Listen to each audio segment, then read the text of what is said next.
dear student. I am Mr. Balaji Ingre. I welcome you on my YouTube channel. Dear student, today we are going to learn prose section 1.2 on saying please. This is an essay written by Alfred George Gardiner. तर या on saying please, आता याचा अर्थ काय आहे की on saying please, saying म्हणजे म्हणणे, प्लीज म्हणजे कृपया. तर या लेसनमध्ये आपल्याला शिष्टाचाराचे महत्त्व हे आपल्या लेखकाने सांगलेले आहे. The author tells as the word please means courtesy, civility and morality. It is very essential, it is very important to use in our day-to-day life. Everyone, the civilized person, behave like as a good manner. So let's see about the lesson on saying please by A.G. Gardner. Dear student, in our first part we have been seen about the icebreakers and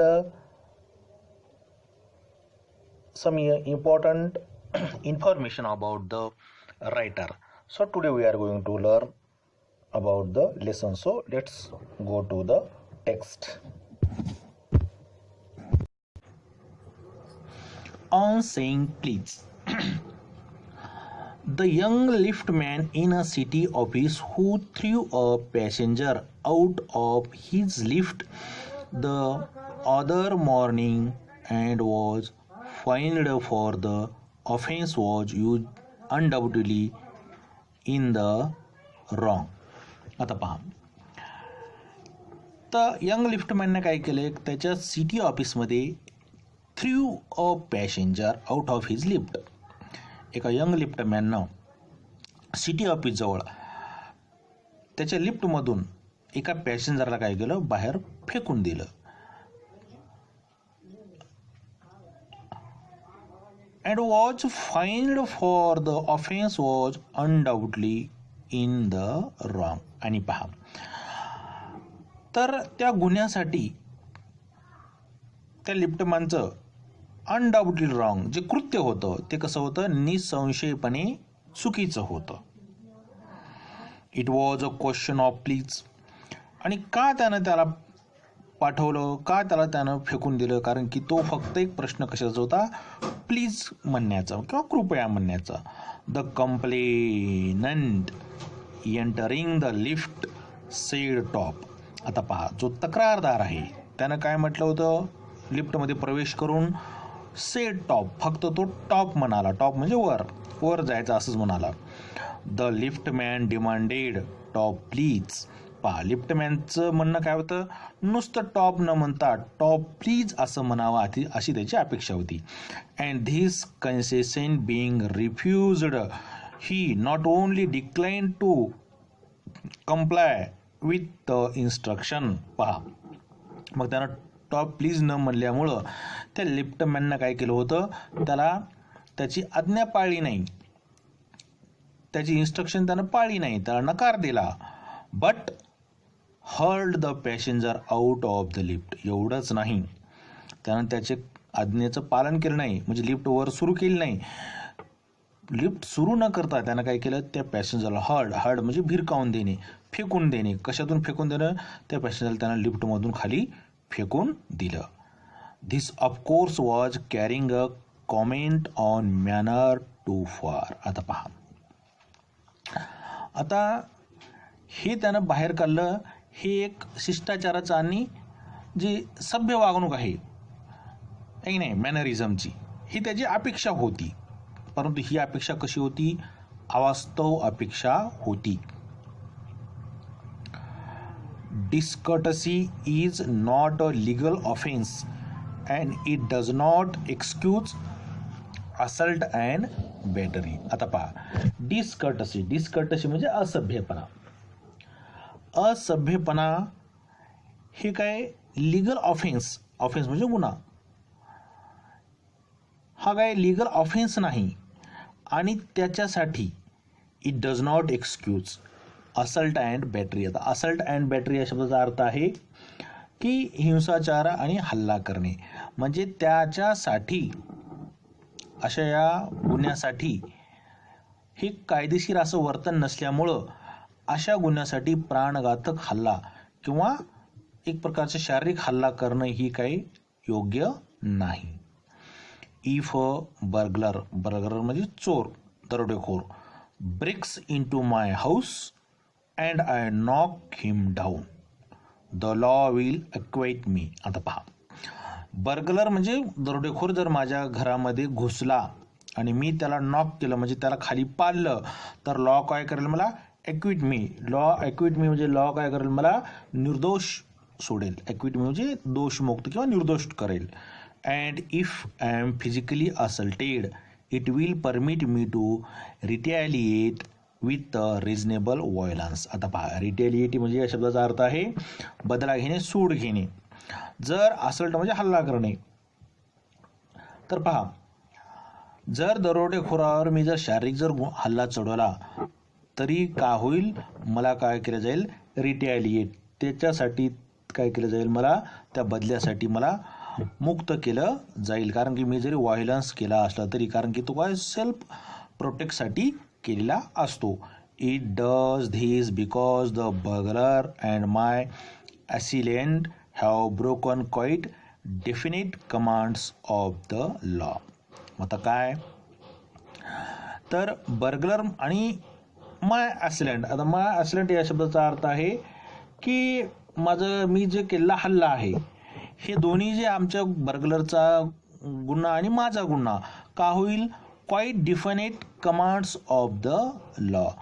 पहा, आम्ही काय केलं असेल, कायद्याच्या थोड्याशा गोष्टीचं काय केलं असेल, अपराध केला असेल. म्हणजे कायद्याच्या गोष्टीनं काय होईल, आमचं तो एक प्रकारचा गुन्हा आहे. But no legal system could attempt to legislate against bad manners or could sanction the use of violence against something which it does not itself recognize as a legally punishable offense. आता पहा, परंतु but no legal system could attempt to legislate against bad manner. आता पहा, कोणताच कायदा काय करत नाही, बॅड मॅनर बद्दल तुम्हाला शिक्षा करू शकत नाही. or could sanction the use of violence against something which it does not itself recognize as a legally punishable offense. म्हणजे काय की अशा पद्धतीच्या बॅड मॅनर्स बद्दल कुठल्याच प्रकारचं कायदा recognise as a legal punishable offence, कायदेशीररित्या कुठल्याच प्रकारची आपल्यावर कारवाई केली जाणार नाही. म्हणजे काय की लिगल गोष्टीला,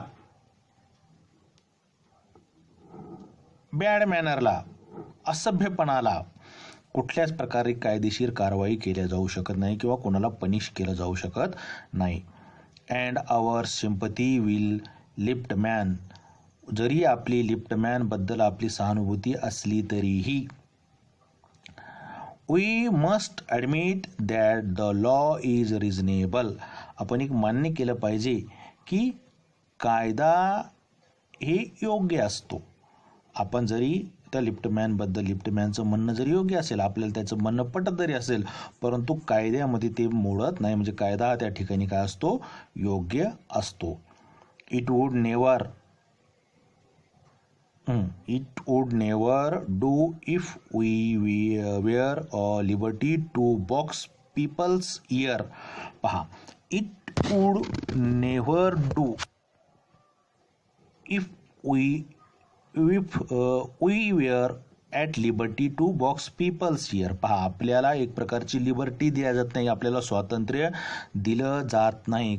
कशासाठी, टू बॉक्स पीपल्स इयर म्हणजे लोकांच्या कानाखाली वाजवण्यासाठी. Because we did not like their behaviour, आपल्याला जर त्यांचं स्वभाव जर आवडला नसेल, or tone of their voice, आपल्याला त्यांच्या आवाजाचा टोन आवडत नसेल, आवाजाचा सूर आवडत नसेल, or scroll on their faces. Scroll म्हणजे एक्सप्रेशन. त्यांच्या चेहऱ्यावरचे जरी हावभाव आपल्याला आवडत नसतील तरीही, म्हणजे एखाद्याचं बोलणं आवडत नसेल, एखाद्याचा स्वभाव आवडत नसेल आणि एखाद्याच्या चेहऱ्यावरची एक्सप्रेशन आवडत नसतील तरीही आपल्याला त्याच्या कानाखाली वाजवण्याचा अधिकार नाही. Our fist would never be idle. म्हणजे काय, आता आपली फिस्ट म्हणजे इथं आपलं काय म्हणतो आपण त्याला, मूठ. आणि आपल्या मुठी नेव्हर बी आयडल, निरर्थकपणे आपल्याला वळवता येणार नाहीत. म्हणजे and the gutters of the city would run with blood all day. आणि जर आपण आपल्या जर अशा मुठी नेहमी आवळून जर भांडण करत राहिलो तर शहरामधली जी गटर्स आहेत त्याच्यातून पाण्याऐवजी काय होईल, रक्त व्हायला लागेल. अशा प्रकारे इथं आपल्याला सांगलेलं आहे की, कारण काय की सभ्य गोष्टी जरी आपल्याला मॅनरबद्दल कोण जर आपल्याला सभ्यपणा वागत नसेल तर त्याच्या त्या वागण्यावर आपल्याला कायद्यानं कुठल्याच प्रकारचा गुन्हा नोंदवता येणार नाही. अशा प्रकारे हे आपल्याला इथं सांगलेलं. I may be uncivil as I may please and the law will protect me against violent retaliation. आता पहा, मला वाटलं कसा वागू शकतो मी, अनसिव्हिल असा वागू शकतो. परंतु मी जरी अनसिव्हिल वागलो तरीही जो हिंसा आहे, व्हायलन्स आहे, त्या व्हायलन्स पासून कायदा काय करते, माझं रक्षण करते. आय मे बी हॉटी और बुरिश. आता पहा, मी हॉटी वागलो किंवा बुरिश वागलो म्हणजे मी उद्धट वागलो किंवा किती गर्विष्ठ वागलो. And there is no penalty to pay except the penalty of being written down and ill mannered fellow. पहा, मी कितीही असभ्य वागलो, किती उद्धट वागलो, किती घमेंडखोरीने जरी वागलो तरीही माझ्या अशा वर्तनाबद्दल मला कुठल्याच प्रकारचा दंड होणार नाही. फक्त काय होईल, माझ्या बाबतीत लिहिलं जाईल की हा व्यक्ती कसा आहे, इल मॅनर्ड आहे, म्हणजे याला कुठल्याच प्रकारची सभ्यतेची जाणीव नाही, असभ्य आहे, असंच फक्त एवढं माझ्या बाबतीत वर्णन केलं जाईल. त्याच्या व्यतिरिक्त मला दुसरं काही दंड लागणार नाही. आता पहा पुढे काय आहे, the law does not compel me to say please or to attune my voice to others sensibility and more than it say that I shall not wax my moustache or dye my hair or wear ringlets down my back.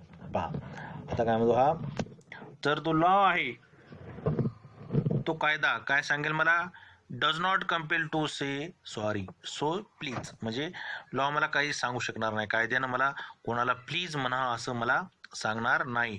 or to attune my voice to others sensibilities any more than it say that I shall not wax my mustache. आता पहा की कायदा मला सांगणार नाही की मी माझ्या मिशा wax करावे, वॅक्स करावे म्हणजे मिशा काढणे, किंवा डाय माय हेअर माझ्या डोक्यांच्या केसांना कलर लावणे, और where ringlets down my back. आता रिंगलेट्स म्हणजे केसांचा झुपका, केसांचे झुपके मी वाढवावं की नाही पाठीमागे हे काही कायदा मला सांगणार नाही. अशा पद्धतीने जसं मला कायदा सांगत नाही तसंच मला कायदा प्लीज म्हणावं असं सुद्धा म्हणून सांगू शकत नाही. अशा प्रकारे हे म्हणजे जे मॅनरिझमच्या गोष्टी आहेत त्याच्याबद्दल कायदा काहीच करू शकणार नाही. It does not recognise the लॅशरेशन.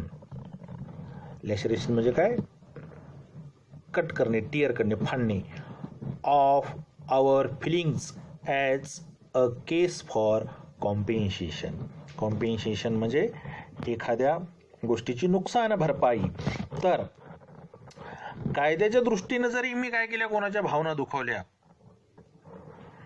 तरीही ते कम्पेन्सेशनचा किंवा नुकसान भरपाई भरून देण्याची ती केस होऊ शकत नाही. There is no allowance for moral and intellectual damage in these matters. आता पहा की there is no allowances for, तिथं अलाउन्सेस म्हणजे भरपाई, तिथं कायद्यात अशी कुठल्याच प्रकारची भरपाई नाही. कशासाठी?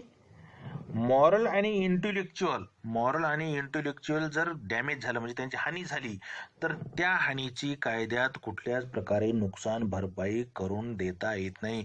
म्हणजे अशा गोष्टीसाठी कुठेच कायदा झालेला नाही, कुठेच कायदा तयार झालेला नाही. म्हणजे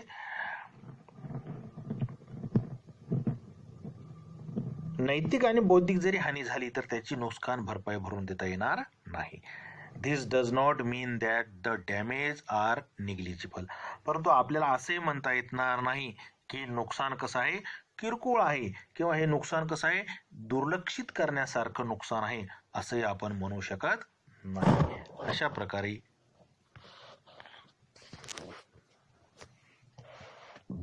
negligible.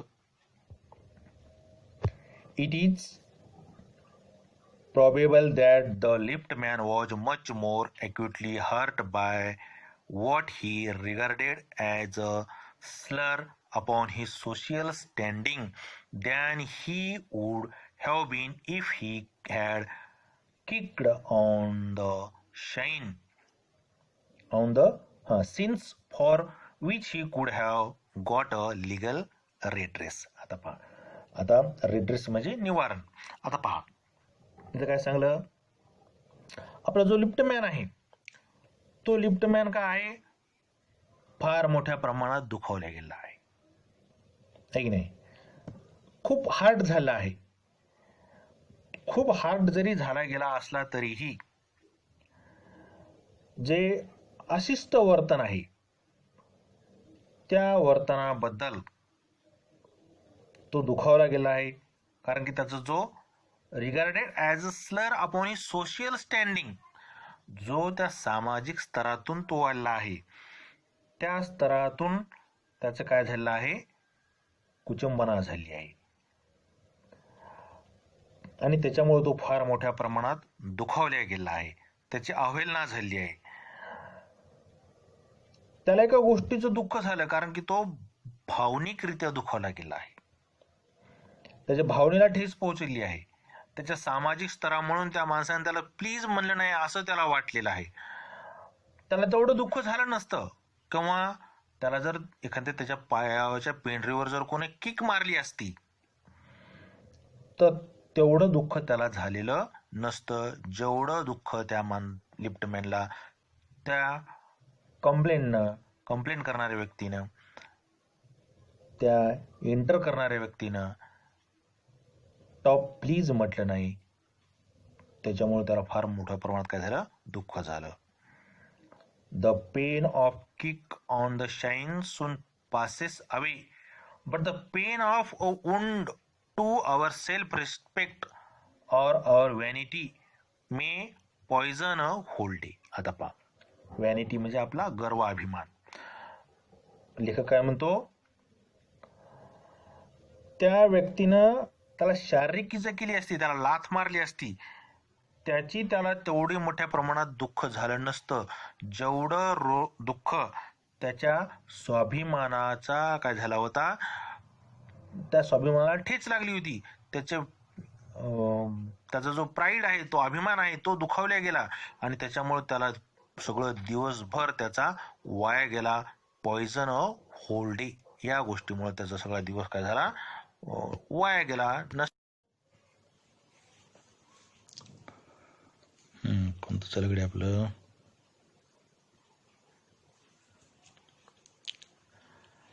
I can imagine that liftman denied the relief of throwing the author of his wound out of the lift, brooding over the insult by the hour and visiting his wife in the evening as the only way of restoring his equilibrium. आता पहा, आता equilibrium म्हणजे balance. आता लिफ्टमॅननं काय केलं, रागाच्या भरामध्ये त्या काही क्षणामध्ये त्या तासामध्ये त्याचा जो इन्सल्ट झाला होता त्या इन्सल्टच्या बदल्यात त्यानं काय केलं होतं, त्या माणसाला जे बाहेर फेकून दिलं होतं त्याचा त्याला फार मोठा परिणाम भोगावा लागला होता. दिवसभर त्याला खूप त्रास सहन करून घ्यावा लागला होता, परंतु त्यानं तो आपला त्रास झालेला संध्याकाळी कमी करून टाकला. विजिटिंग हिज वाईफ, तेव्हा तो संध्याकाळी जर वाईफ जवळ गेला आणि आपल्या मनातलं जे काय आहे त्यानं ते सगळं तिला सांगितलं आणि त्या दिवसाचं त्याचं जे रिस्टोर हिज इक्विलिब्रियम त्या गोष्टीची तिथं काय झाली, समानता झाली. त्याचं मानसिक संतुलन त्यावेळेस काय झालं, स्थिर झालं, ठीक झालं. For there are few things more catching than bad temper and bad manner. पहा की अशा अनेक काही गोष्टी असतात ज्याच्यामुळं काय होत असते की वाईट मनस्थिती आणि वाईट वर्तणूक ह्या गोष्टी काय होतात, या गोष्टीची एक प्रकारचं सहज आपल्याला स्पर्श करून जातात, आपल्या जवळून निघून जातात. When sir Anthony Absolute bullied Captain Absolute. पहा एकदा काय झालं की अँथोनी ॲब्सोल्यूट यांनी कॅप्टन ॲब्सोल्यूटला छळ केला किंवा त्याला त्रास दिला. The latter went out and bullied his man. आणि मग हे कॅप्टन ॲब्सोल्यूट तिथून गेले आणि त्यांनी त्यांच्या नौकराला, त्यांच्या माणसाला त्यांनी त्रास दिला. बलीड म्हणजे त्रास देणे, छळणे. Fag whereupon fag went out downstair and kicked the page boy. बा आता या कॅप्टन ॲब्सोल्यूटचा जो माणूस होता फॅग, तो काय केला, खाली गेला आणि त्यानं काय केलं, त्याच्या हाताखालचा माणूस जो होता पेज बॉय, त्या पेज बॉयला काय केलं, त्यानं लात मारली. अशा प्रकारे probably the man who said top to the liftman was really only getting aback on his employer who had not said good morning to him because he himself had been henpecked at breakfast by his wife. आता पहा, by his wife to whom the cook had been insolent because the housemaid had answered her back. आता पहा इथे एक शंका दिली आहे यांनी. काय म्हटलं आहे की प्रॉबेबली कदाचित the man who said top, तो व्यक्ती जुसता टॉप म्हणला, त्याच्या बाबतीत काय झालं असेल की त्याचा जो एम्प्लॉयर आहे, त्याचा जो मालक आहे, त्याचा मालक त्याला काय म्हणला नसेल, गुड मॉर्निंग. म्हणजे या जो टॉप म्हणला व्यक्ती, त्या व्यक्तीने त्याच्या मालकाला गुड मॉर्निंग म्हणला असेल आणि तो मालक त्याला उद्देशून गुड मॉर्निंग म्हटलं नसल्यामुळं हा काय झाला आहे, अपसेट झाला आहे आणि याचा राग याने काय केला आहे, लिफ्टमॅनवर काढला आहे. आता त्याचा मालक गुड मॉर्निंग का म्हणला नसेल, because he himself had been henpecked, कारण की त्याच्या बायकोनं काय केलं असेल, त्याला त्रास दिला असेल. आणि त्याच्या बायकोनं त्याला का त्रास दिला असेल, because by his wife him because he himself had been henpecked at breakfast by his wife. त्याच्या बायकोकडून ब्रेकफास्टच्या वेळेस त्याला चांगली वागणूक मिळाली नसेल, तो हेनपॅक्ड झाला असेल, हरास झाला असेल. To whom the cook had been insolent because the housemaid had answered her back. आता पहा, आता ती बायको काय झाली, इन्सोलंट झाली, म्हणजे तिला पण काय झालेलं आहे, एक प्रकारची उद्धट वागणूक मिळाली आहे. कोणाकडून उद्धट वागणूक मिळाली आहे, बाय हर कुक, तिच्या कुककडून तिला उद्धट वागणूक मिळाली आहे. आणि कुक उद्धट का वागली, कारण की त्या हाऊसमेड जी घरकाम करणारी जी बाई होती, ती घरकाम करणारी बाई त्या कुकला काय बोलली, आन्सर्ड हर बॅक, तिने तिला प्रत्युत्तर दिलं आणि ही सगळी श्रृंखलाच इथपर्यंत येऊन पोहोचली. We infect the world with our ill humours. आता लेखक काय म्हणतो, आपण आपल्या या अशा गोष्टीमुळं आपल्या या जगालाच आपण काय करत असतो, इन्फेक्ट प्रदूषित करत आहोत. आपल्या अशा इल मॅनर वागण्यामुळं आपण सगळ्या जगालाच काय करत आहोत, असं इन्फेक्ट करत आहोत, प्रदूषित करत आहोत. Bad manners probably do more to poison the stream of the general life than all the crime in the calendar. पहा, एका वर्षामध्ये जेवढे क्राईम गुन्हे घडतात त्याच्यापेक्षा जास्त आपण काय करतो, आपल्या बॅड मॅनरनं लोकाला काय करतो, त्रास देतो किंवा त्यांच्या आयुष्यामध्ये आपण पॉयझन विष घालवत असतो. For one wife who gets a black eye from an otherwise good natured husband, there are 100 who live a life of martyrdom under the shadow of a morose temper. आता पहा, इथे शब्द आला मोरस. मोरस म्हणजे एकदम वाईट, खिन्न temper, एकदम कसा स्वभाव, एकदम खिन्न स्वभाव, चिडचिडलेला स्वभाव. आता पहा, एका गुड नेचर्ड हजबंडनं एखाद्या आपल्या पत्नीला काय केलं म्हणतो, ब्लॅक आय, तिला एक ठोसा मारून तिचा जर डोळा सुजवला असेल, तरीही अशा कित्येक स्त्री आहेत हू leave a life of a martyrdom, म्हणजे एकदम प्रकारचं होतात्म्य पत्करल्यासारखं अनेक स्त्रिया काय करतात, आपलं आयुष्य जगत असतात. आणि ते कुठं जगत असते, शॅडो ऑफ अ मोजर टेम्पर, म्हणजे एक प्रकारच्या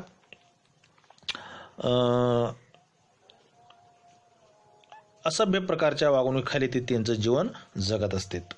but all the same the law can not become the guardian of our private manner. तरीही कायदा आपल्या या बाबतीत नाक खुपसत नाही किंवा कायदा या गोष्टीचं प्रोटेक्शन करत नाही. कायदा काय म्हणतो, ते तुमच्या प्रायव्हेट गोष्टी आहेत, ते प्रायव्हेट मॅनर आहेत, म्हणून इथं कायदा आपलं कुठल्याच प्रकारे संरक्षण करत नाही. नो डिकॅलॉग. डिकॅलॉग म्हणजे इथं काय आहे की 10 आज्ञा आहेत ख्रिस्ती धर्मामध्ये सांगलेल्या. Could cover the vast area of offence and no court could administer a law which govern our social civilities. आता पहा, कुठल्या 10 आज्ञा आपल्या ह्या गुन्ह्याला काय करू शकत नाहीत, कव्हर करू शकत नाहीत. ऑफेन्स म्हणजे गुन्हा. और नो कोर्ट, आणि कुठल्याच प्रकारचं कोर्ट आपल्या या सोशल सिव्हिलिटीला, सोशल पोलाइटनेसला आहे की नाही, काय करू शकत नाही, कव्हर करू शकत नाही, किंवा त्याचं ॲडमिनिस्टर म्हणजे त्याचं एक प्रकारचं काय करू शकत नाही, दखल घेऊ शकत नाही. Our speech, the tilt of our eyebrows and all our moods and manners. आता पहा, आपली मनस्थिती, आपली भाषा, आपली सभ्यता, आपलं दुर्वर्तन यावर कुठलाच कायदा नियंत्रण ठेवू शकत नाही. अशा प्रकारे हे आहे. इथं आपण थांबू आणि राहिलेला भाग आपण पुढच्या एपिसोडमध्ये पाहू. So take care, good bye, thank you.